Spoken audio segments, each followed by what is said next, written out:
इसके लॉन्ग हम इस वक्त क्या ले रहे हैं, इस वक्त हम प्रेशर ले रहे हैं, और मैं ये चीज आपको एक्सप्लेन कर रहा हूं कि हम क्या करने वाले हैं। यार समझ नहीं आ रही, बेहतर है कि बुक से फिर पढ़ लो, हाफिज कह रहे हैं। हाफिज, अगर आपको कोई क्वेश्चन है, अगर आपको कुछ समझ नहीं आ रही तो आप क्वेश्चन पूछें, मैं आपको उस क्वेश्चन का आंसर करूंगा।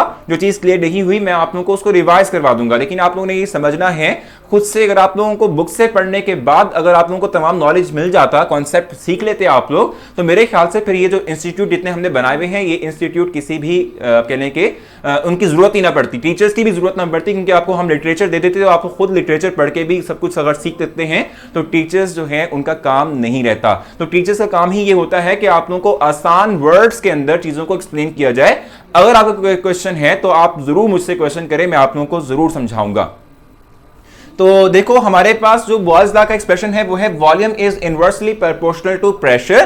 तो मैं आपसे ये बात कह रहा था कि यहां पर अगर आप जो है इस एक्सप्रेशन को इस तरीके से राइट करते हो कि प्रेशर को आप ऊपर ले लेते हो और इनवर्स ऑफ वॉल्यूम राइट कर लेते, तो एक ही बात है। क्योंकि देखो जब भी हमारे पास क्या होगा, इनवर्सली प्रोपोर्शनल का साइन आएगा, तो इनवर्सली प्रोपोर्शनल के साइन के साथ क्या करेंगे, हम ये बात कहेंगे कि एक चीज के इंक्रीज करने से दूसरी चीज क्या हो जाती है, डिक्रीज हो जाती है। ठीक हो गया। तो आप चाहे ये एक्सप्रेशन इस तरीके से राइट कर लो या इस तरीके से राइट कर लो, दोनों के अंदर प्रेशर और वॉल्यूम का जो रिलेशन है वो इनवर्सली प्रोपोर्शनल के साथ है।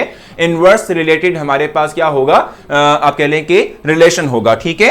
अब अगर लेट्स सपोज मैं इस पूरी चीज को एक ही मान लेता हूं, ठीक है, इस पूरी चीज को मैं क्या करता हूं, एक ही मान लेता हूं, यानी इनवर्स ऑफ वॉल्यूम को एक चीज मान लेता हूं, एक वेरिएबल मान लेता हूं, तो हम ये बात कह सकते हैं कि यहां पर प्रेशर जो है वो डायरेक्टली प्रोपोर्शनल होगा इनवर्स ऑफ वॉल्यूम के। यानी लेट्स सपोज मेरे पास इनवर्स ऑफ वॉल्यूम क्या है, ये मैं कह देता हूं कि ये A is equal to 1/v है।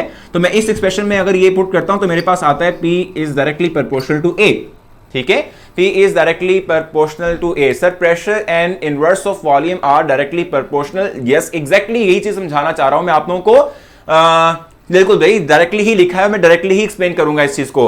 मैं आपसे ये बात कह रहा हूं कि इनवर्स ऑफ वॉल्यूम और प्रेशर को हम क्या कह रहे हैं, ये डायरेक्टली प्रोपोर्शनल के साथ हैं। क्यों? क्योंकि हम इनवर्स ऑफ वॉल्यूम को एक वेरिएबल कंसीडर कर रहे हैं, एक वेरिएबल कंसीडर कर रहे हैं। ठीक है, ये एक वेरिएबल है, मैंने इसको चेंज भी कर दिया, यानी कि मैंने इसको कहा है कि ये मेरे पास लेट्स सपोज A है, तो मैं यही एक्सप्रेशन लिख सकता हूं, P is directly proportional to A, मतलब कि P इज डायरेक्टली प्रोपोर्शनल है इनवर्स ऑफ वॉल्यूम के। और जब भी आप दो चीजों के दरमियान ग्राफ प्लॉट करते हैं और ऐसी चीजें कि जो डायरेक्ट रिलेशन के साथ हो, तो उनके थ्रू एक स्ट्रेट लाइन ही आप ऑब्टेन करेंगे, एक स्ट्रेट लाइन ही क्या करेंगे, ऑब्टेन करेंगे। ठीक हो गया। मैं यहां पर कह रहा हूं आप लोगों से कि प्रेशर और इनवर्स ऑफ वॉल्यूम के दरमियान आप ग्राफ प्लॉट कर रहे हो, तो ये जो इनवर्स ऑफ वॉल्यूम है, अच्छा कुछ यहां पर प्रॉब्लम आ रहा है कि सर हमारे पास कुछ शो नहीं हो रहा, क्यों वॉइस, ठीक है, मतलब समझ नहीं आ रही आप लोग शायद। अच्छा, पेज को भी एक दफा रिफ्रेश कर लें, और सेकेंडली तौर पे अगर आपका वीडियो जो क्वालिटी है ना, हमारी तरफ से कुछ भी मसला नहीं है, वीडियो जो क्वालिटी है ना आपकी, अगर आप उसको भी इन्हांस कर लेंगे तो मेरे ख्याल से आप लोग जो है बेहतर वे में देख पाएंगे। They are direct but volume is inversely, exactly तौर पे देखो गोजाला यही बात पिक कर गई है कि प्रेशर, और अगर मैं वॉल्यूम की बात करूंगा तो इसमें प्रेशर और वॉल्यूम इनवर्सली प्रोपोर्शनल है, लेकिन अगर मैं इस चीज को इनवर्स ऑफ वॉल्यूम कंसीडर कर लूं और ये एक ही चीज हो, तो फिर इस वक्त प्रेशर और inverse of volume directly proportional के साइन के साथ हैं। ठीक हो गया। तो जब भी दो चीजें डायरेक्टली प्रोपोर्शनल के साइन के साथ हो और हम उनका ग्राफ प्लॉट कर लें, तो एक स्ट्रेट लाइन हम गेट करते हैं। क्या करते हैं? एक स्ट्रेट लाइन गेट करेंगे। ठीक हो गया। और ये स्ट्रेट लाइन हमने क्या की है, वो at t is equal to 0 degree Celsius हमने क्या किया है, ऑब्टेन की है। ठीक है, at t is equal to 0 degree Celsius हमने ये ऑब्टेन की है। सैयद कह रहे हैं सर कि थ्रू भी समझा देते हैं, क्या कह रहे हैं सर, समझ नहीं आ रही आपकी, KMT की थ्रू भी समझाते। सैयद आप क्वेश्चन थोड़ा सा क्लियर करें, आपने क्या मुझे सजेशन दी है, मैं ज़रूर आपकी सजेशन जो है वो लूँगा और उसके थ्रू मैं आपको बताऊंगा कि क्या कह रहे हैं आप। बॉयल्स लॉ, अच्छा जी, Boyle's law basis on KMT। अच्छा देखो, अभी तक हमने इससे पिछले टॉपिक्स पढ़े नहीं, हम डायरेक्टली टॉपिक KMT पे चले जाएं तो मेरे ख्याल से इस तरीके से कुछ भी नहीं होने वाला। हमें स्टेप वाइज टॉपिक्स को करना है, स्टेप वाइज टॉपिक को करेंगे तो फिर ही जाके समझ आएगी KMT की भी, KMT की विदाउट दीज नॉलेज हम नहीं समझ सकते डायरेक्टली टॉप पे। ठीक हो गया। तो आपने भागना नहीं है भाई, टॉपिक्स को हमने ब्रीच नहीं करना, हमने हर टॉपिक को पढ़ना है और समझना भी है। तो हम ये बात कह रहे हैं कि ये जो हमने लाइन ऑब्टेन की है, ये हम कह रहे थे कि हम यहां पर प्रेशर और इनवर्स ऑफ वॉल्यूम के दरमियान क्या करेंगे, एक ग्राफ प्लॉट करेंगे। क्योंकि ये दोनों के दोनों डायरेक्ट रिलेशन के साथ हैं, तो एक स्ट्रेट लाइन हम ऑब्टेन करेंगे, ये at T is equal to 0 degree centigrade है। ठीक हो गया। लेकिन अगर मैं यही एक्सपेरिमेंट क्या करता हूं, एट हाई टेंपरेचर जो है वो करवाता हूं, रिपीट करता हूं, तो फिर क्या होगा कि यही स्ट्रेट लाइन जो है वो towards the pressure axis move करना शुरू कर देगी। सर जिनकी वीडियो क्वालिटी ज़्यादा तेज़ है और उनकी डिवाइस सपोर्ट नहीं करती, वो वीडियो से नहीं चलेंगे, पता नहीं क्या कह रही हैं। हसनैन, ऐसे हमारी तरफ से कोई जो है इशू नहीं है, आप अपनी वॉइस क्वालिटी वीडियो क्वालिटी को इन्हांस करें। कशफ और बहुत से स्टूडेंट्स ऐसे कह रहे हैं कि जी वॉइस भी क्लियर है और वीडियो भी क्लियर है, तो आप लोग अपने एंड पर कुछ देख लें कि आप लोगों का प्रॉब्लम होगा। तो हम ये बात कह रहे थे कि ये 0 डिग्री सेंटीग्रेड के ऊपर है। अगर मैं क्या करता हूं, यही experiment, same experiment at high temperature जो है दोबारा से रिपीट करता हूं, तो फिर क्या होगा कि यही जो लाइन है वो टुवर्ड्स द प्रेशर एक्सिस क्या कर देगी, मूव कर जाएगी। ठीक है। अब हमने क्या करना है, हमने ये चीज समझनी है कि जब हम हाई टेंपरेचर के ऊपर ये लाइन ऑब्टेन करते हैं, तो हाई टेंपरेचर के ऊपर टुवर्ड्स द प्रेशर एक्सिस ये क्यों मूव करती है, उसकी रीजन हमने जाननी है। ठीक है। यानी ये स्ट्रेट लाइन जो है एट हाई टेंपरेचर क्यों towards the pressure axis move करेगी, इसकी हमने रीजन को समझना है। ठीक है। अगर हम इसकी बात करते हैं तो देखो, हम ये बात कहते हैं कि जब आप क्या करते हो, टेंपरेचर को इंक्रीज करते हो, तो टेंपरेचर के इंक्रीज होने से क्या होता है, गैस के वॉल्यूम में एक्सपेंशन आ जाती है, volume of the gas always increase कर जाता है। ठीक है। Bye the increase of temperature हम ये बात कहते हैं कि टेंपरेचर के रेस करने से वॉल्यूम जो है वो क्या होता है, इंक्रीज करता है। चूंकि वॉल्यूम में इजाफा हो रहा है, ठीक है, तो हम ये बात कह सकते हैं कि इनवर्स ऑफ वॉल्यूम की वैल्यू थोड़ी होगी। अब ये चीज समझने वाली है, थोड़ा सा आप लोगों को प्रॉब्लम आ सकती है समझने में, लेकिन आपने कोशिश पूरी करनी है कि ये आप लोग चीजें समझ लें। ठीक हो गया। अच्छा देखो, मैं आप लोगों से कह रहा हूं कि अब हम रीजन समझ रहे हैं कि ये जो हमारे पास एक स्ट्रेट लाइन है, ये एट 0 डिग्री सेंटीग्रेड पर यहां थी, लेकिन जब 25 डिग्री सेंटीग्रेड हमने किया, मतलब कि टेंपरेचर को रेस किया, तो यही लाइन जो है वो टुवर्ड्स द प्रेशर एक्सिस की तरफ को मूव कर गई। अब उसकी रीजन क्या है, रीजन हमने जाननी है। ठीक है। रीजन मैं आपको ये बता रहा हूं कि जब आप टेंपरेचर को इंक्रीज करते हो तो वॉल्यूम में इजाफा होता है, और आप ये बात जानते हो कि हम एक्स एक्सिस के लॉन्ग इनवर्स ऑफ वॉल्यूम ले रहे हैं। क्या ले रहे हैं, इनवर्स ऑफ वॉल्यूम ले रहे हैं। ठीक है। चूंकि हम यहां पर एक्स एक्सिस के लॉन्ग इनवर्स ऑफ वॉल्यूम ले रहे हैं, तो आप जब टेंपरेचर को इंक्रीज करोगे, ये नीचे वाला डिनोमिनेटर वाला जो फैक्टर है, यानी वॉल्यूम वाला फैक्टर जो है वो रेस कर जाएगा, वॉल्यूम वाला फैक्टर इंक्रीज कर जाएगा। चूंकि वॉल्यूम वाला फैक्टर इंक्रीज हो चुका है, और आप ये बात जानते हो कि जब भी किसी फ्रैक्शन के अंदर डिनोमिनेटर की वैल्यू बढ़ती है तो ओवरऑल फ्रैक्शन की वैल्यू कम हो जाती है। फॉर एग्जांपल, अगर मैं 1/10 लेता हूं तो ये 0.1 होगा, अगर मैं 1/100 लेता हूं तो ये मेरे पास 0.01 होगा, अगर मैं ये 1/1000 लेता हूं तो ये 0.001 होगा। ठीक है। यानी जैसे जैसे आप डिनोमिनेटर की वैल्यू को इंक्रीज करते हो, जैसे जैसे आप डिनोमिनेटर की वैल्यू को इंक्रीज करते हो, वैसे वैसे फ्रैक्शन की वैल्यू में कमी आती है, फ्रैक्शन की वैल्यू कम हो जाती है। तो एट हाई टेंपरेचर चूंकि वॉल्यूम में एक्सपेंशन होती है, वॉल्यूम में इजाफा होता है, तो इनवर्स ऑफ वॉल्यूम की वैल्यू थोड़ी हो जाती है। इसीलिए ये वाला जो लाइन है ये टुवर्ड्स द प्रेशर एक्सिस की तरफ मूव करेगी, और ये बताएगी कि इनवर्स ऑफ वॉल्यूम की वैल्यू थोड़ी हो चुकी है। मैंने आप लोगों को ये चीज एक्सप्लेन की है, आप लोग अपने कमेंट्स के थ्रू बताएंगे कि आप लोगों को ये चीज समझ आई है या फिर नहीं आई है। और गजाला पूछ रही है कि सर ये इंपॉर्टेंट है, बिल्कुल इंपॉर्टेंट है, मैं आपके लिए यहां क्वेश्चन राइट करूंगा और इस क्वेश्चन का आंसर मैं यहां पर मेंशन करूंगा, लेकिन अभी तक आपने सिर्फ ये बताना है कि यह चीज समझ आई है या नहीं आई। मैं जब तक क्वेश्चन आप लोगों के लिए राइट कर रहा हूं, वाई यानी इस तरह कर लेते हैं कि when we plot a graph between, अब मैं between के लिए B/W लिख रहा हूं, between, ठीक है, स्पेस कम है। when we plot a graph between pressure and inverse of volume, then by increase of temperature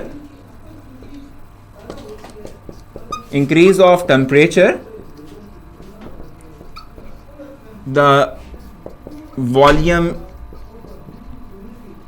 increase of temperature, the straight line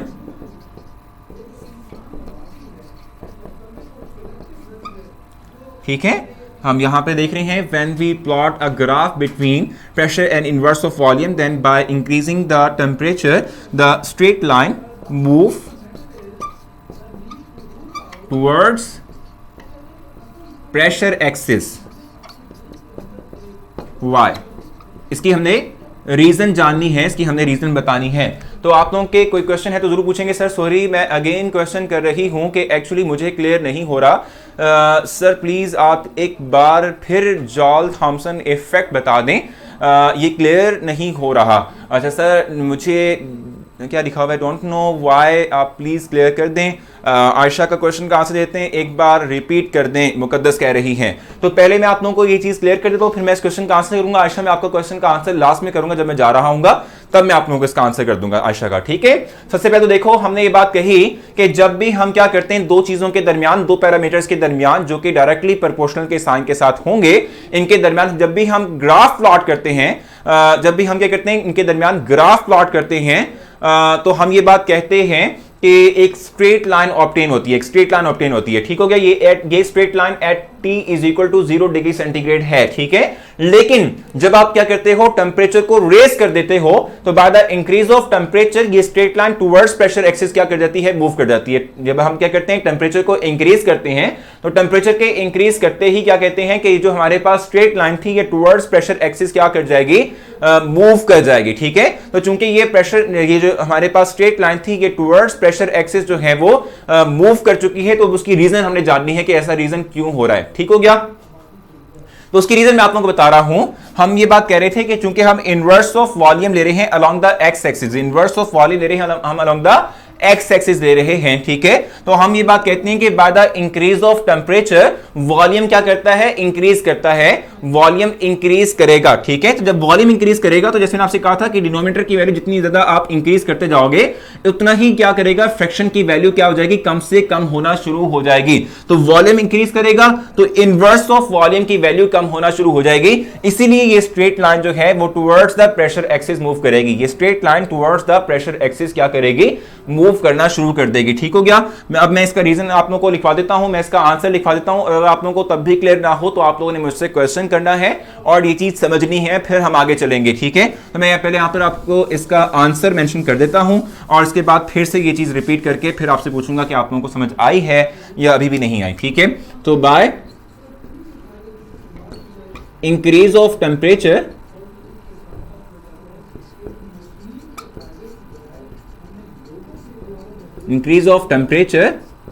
the volume of gas increase and 1/v value will decrease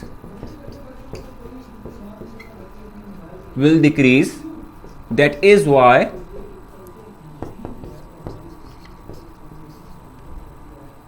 why by increase of temperature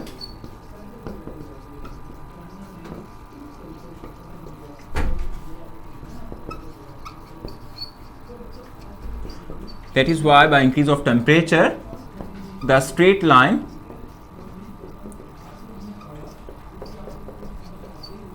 move towards pressure axis। तो मैं आपसे ये बात कह रहा था और I think sir test कब स्टार्ट होगा, और टेस्ट जो है आज हमारा टेस्ट नहीं होने वाला। इंशाल्लाह हम ये टेस्ट वाला जो काम है वो कल से स्टार्ट करेंगे। तो अब हम यहाँ पे ये बात क्लियर करते फिर रहे हैं, यानी ये बात हम चाह रहे हैं कि आपको क्लियर हो जाए कि जब आप टेम्परेचर को इंक्रीज करते हो तो वॉल्यूम की वैल्यू में क्या आता है, इजाफा हो जाता है। क्योंकि वॉल्यूम की वैल्यू जो है वो इंक्रीज हो जाएगी, वो बढ़ेगी, तो जो इनवर्स ऑफ वॉल्यूम है यानी 1/v की वैल्यू है वो क्या हो जाएगी, डिक्रीज हो जाएगी। इसीलिए जो स्ट्रेट लाइन है ये टुवर्ड्स द प्रेशर एक्सिस जो है वो मूव कर जाती है। ये मैंने आप लोगों को यहाँ मेंशन करवा दिया है, ठीक है। और अब मैं आप लोगों के क्वेश्चन लूंगा। अगर आप लोगों को कोई मसला है, कोई क्वेश्चन है आप लोगों का इस टॉपिक के हवाले से, अब तक की प्रोग्रेस के हवाले से, तो आप लोग मुझसे क्वेश्चन करेंगे, मैं आप लोगों को इसका आंसर करूंगा। इट्स जस्ट अच्छा जी, ओहो तो आप लोगों ने मुझसे क्वेश्चन करना है। मैं इस वक्त आयशा के क्वेश्चन का आंसर देता फिरता हूं जब तक कि आप लोग जो है अपने क्वेश्चंस को रेडी करेंगे, लिखेंगे, टाइप करेंगे। जॉल थॉमसन इफेक्ट की हम बात कर रहे हैं और आयशा इसको मेरे ख्याल से थर्ड टाइम रिपीट करवा रही है इस क्वेश्चन को। तो मैं आपको बताता चलूं कि आयशा, जब भी आप हाईली कंप्रेस्ड गैस को, जैसे मैंने एग्जांपल भी दी थी आप लोगों को, कोई टेस्ट होगा सर, सैटरडे को कोई टेस्ट होगा तो भी बिनते आपको बता देंगे, उसमें कोई मसला नहीं है। अच्छा, उनमें क्या क्या आएगा? बिनते भी हमने डिसाइड नहीं किया कि सैटरडे को हम टेस्ट लेंगे या किसी और दिन टेस्ट लेंगे, लेकिन इस वीक में एक और टेस्ट होगा, ग्रैंड टेस्ट होगा, लेकिन वो केमिस्ट्री का नहीं होगा, किसी और सब्जेक्ट का होगा। ठीक है, हाँ, हमने अभी सैटरडे की एक्टिविटी डिसाइड करनी है और आप लोग उसके लिए मुझे अपनी जो राय है वो देंगे कि हम इस सैटरडे को जो है वो बेसिकली तौर पे क्या करें। आप लोगों ने मुझे सजेशन अपनी देनी है, इस सैटरडे को जो एक्टिविटी डे है उसमें हम क्या करेंगे, तो आप लोग ये मुझे बताएंगे। मैं इस वक्त आयशा के क्वेश्चन का आंसर दे रहा हूं। देखो, हम जब परफ्यूम की बात करते हैं तो परफ्यूम बेसिकली तौर पे क्या है, एक हाईली कंप्रेस्ड गैस है। ठीक है, जब भी हम परफ्यूम को क्या करते हैं, छिड़कते हैं, तो एकदम से जब हम छिड़कते हैं तो हमारे जो बॉडी है जिसके ऊपर परफ्यूम जाके लगता है वो उसके अंदर ठंडक सी महसूस होती है। क्या होती है? कूलिंगनेस जो है वो हमें फील होती है। उसकी रीजन क्या है कि जब हम हाईली कंप्रेस्ड गैस जो है उसको एकदम से लो प्रेशर के अंदर, लो प्रेशर के केबल में आप ओपन करते हो तो उससे क्या होता है कि एकदम से एक्सपेंशन के थ्रू कूलिंग इफेक्ट काज होता है एनवायरनमेंट के अंदर। इसे हम कहते हैं Joule Thomson effect. Sir, always constant रखेंगे, क्या लिखा हुआ है? टी ऑलवेज कांस्टेंट रखेंगे 25 डिग्री सेंटीग्रेड और 0 डिग्री सेंटीग्रेड बोथ पे, या वेरी कर सकते हैं। जैन का क्वेश्चन का आंसर मैं आपको बताता चलूं कि देखो, अगर आपने ये पहले वाली वैल्यूज दी हैं तो ये सारी की सारी at constant temperature 0 degree centigrade पे ली है, और ये वाली जो हमारे पास वैल्यूज हैं वो एट 25 डिग्री सेंटीग्रेड है। जीरो वाली जो है वो 0 पर सारी वैल्यूज आपने लेनी है, और जो 25 डिग्री सेंटीग्रेड वाला एक्सपेरिमेंट है वो सारा के सारा आप 25 डिग्री सेंटीग्रेड पर ही करेंगे, आप उसको वेरी नहीं करेंगे। ठीक है, यानी ये नहीं होगा कि आपने एक वैल्यू 0 पे ले ली, एक वैल्यू 25 पे ले ली, फिर एक वैल्यू 0 पे ले ली, फिर एक 25 पे ले ली। ऐसा नहीं है, आपने एक्सपेरिमेंट के लिए through out the experiment same he temperature mention करना है, सेम ही टेंपरेचर रखना है। तो आयशा को मुझे लगता है कि क्वेश्चन का आंसर मिल चुका होगा। नहीं मिला तो आपने मुझसे कोई जो है वो मतलब वापस फिर से पूछना है, मैं आपको आंसर करूंगा। सर, इस टॉपिक से शॉर्ट क्वेश्चन आएगा। Exactly, graphical explanation long question के बाद से इंपॉर्टेंट नहीं है। ग्राफिकल एक्सप्लेनेशन के अंदर 2 इंपॉर्टेंट शॉर्ट क्वेश्चन थे। एक तो था व्हाट इज आइसोथर्म, बल्कि 3 हो गए। व्हाट इज आइसोथर्म, दूसरा क्वेश्चन मैंने आप लोगों को इससे पिछले टॉपिक में लिखवाया था, और तीसरा क्वेश्चन मैं आप लोगों को इस हवाले से ये क्वेश्चन मेंशन यहां पे किया हुआ है, इसका आंसर मैंने यहां पर दिया हुआ है। सिलेबस से रिलेटेड एक्सपेरिमेंट। सर ठीक है आयशा, हम देख लेते हैं। When we blow air in balloon, pressure of balloon increases and volume also increases, does not this, क्या लिखा हुआ है, वायलेट बॉयल्स लॉ। अच्छा देखो, हम जब क्या करते हैं, हम जब गैस को फिल करते हैं बैलून के अंदर तो ये हमारे पास कौन सा प्रेशर होगा? देखो, हम ये बात जानते हैं, 2 तरह के प्रेशर होते हैं।